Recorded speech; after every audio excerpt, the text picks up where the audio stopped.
Assalamualaikum warahmatullahi wabarakatuh. Alhamdulillahi rabbil alamin. Nahmaduhu wa nasta'inuhu wa nastaghfiruh. Wa na'udzu billahi min syururi anfusina wa min sayyiati a'malina. May yahdihillahu fala mudhillalah wa may yudlilhu fala hadiyalah. Asyhadu an la ilaha illallah wa asyhadu anna Muhammadar Rasulullah. Allahumma salli ala Muhammad wa ala ali Muhammad. Alhamdulillah, hadirin sekalian, Allah Subhanahu wa taala masih memberikan kita kemampuan, kesehatan, sehingga kita masih bisa menjalankan aktivitas kita sehari-hari.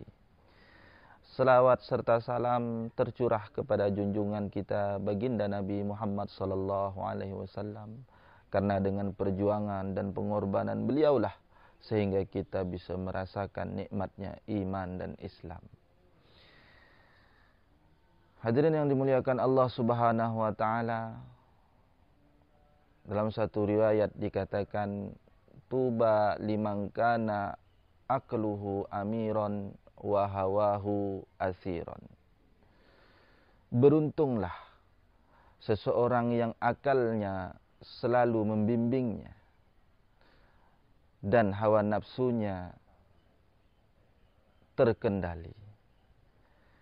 Maka hadirin dimuliakan Allah Subhanahu wa taala, orang seperti ini akan banyak mendapatkan kebaikan, keuntungan yang berarti beribu-ribu kebaikan. Karena apa? Amalnya mampu membimbingnya kepada perkara yang baik sehingga nafsunya terkekang, hawa nafsunya terkendali, hawa nafsunya terkontrol.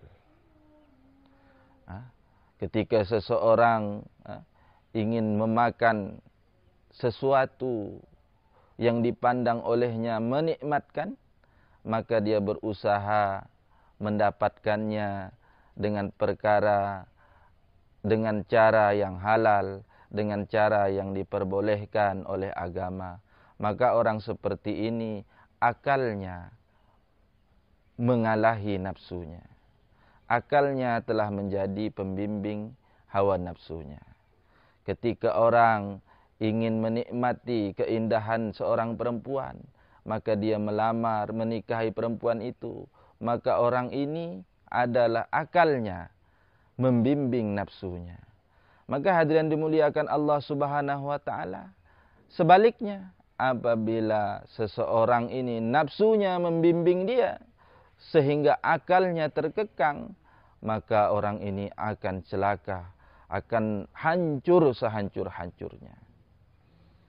Lalu bagaimana kita memenuhi akal kita dengan kebaikan?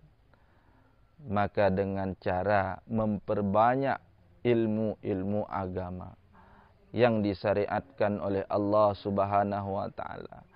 Datang kepada ulama, bertanya kepada ulama masalah dunia dan akhirat.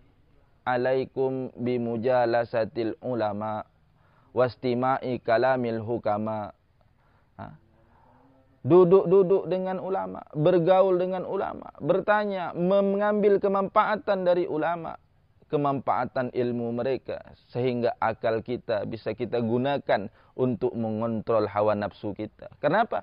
Karena kita belajar dengan petunjuk ulama dan mendengarkan nasihat-nasihat dari orang-orang ahli hikmah, orang-orang yang selalu dalam bimbingan Allah Subhanahu wa taala.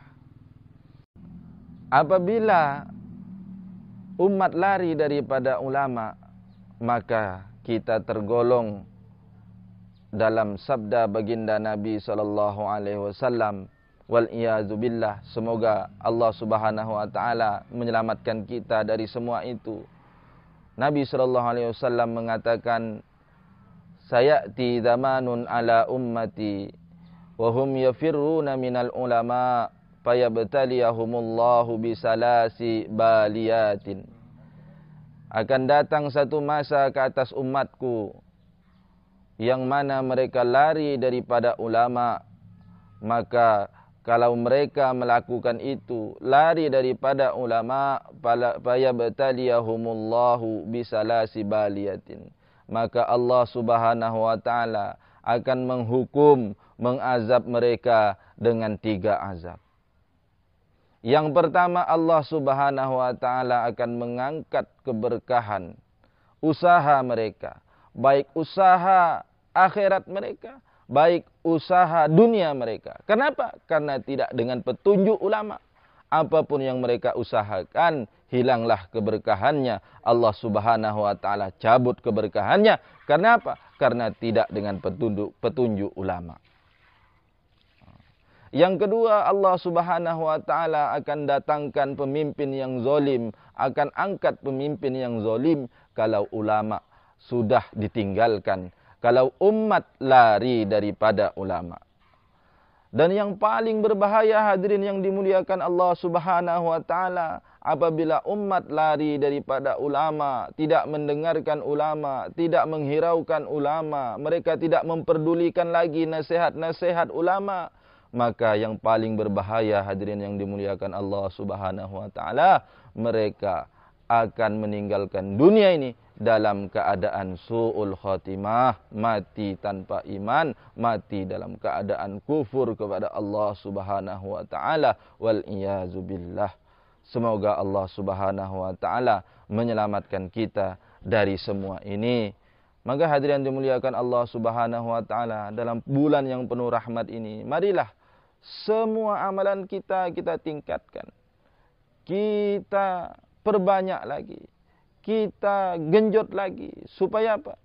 Supaya bulan yang penuh rahmat ini betul-betul menjadikan kita sebagai hamba yang taat kepada Allah Subhanahu wa taala.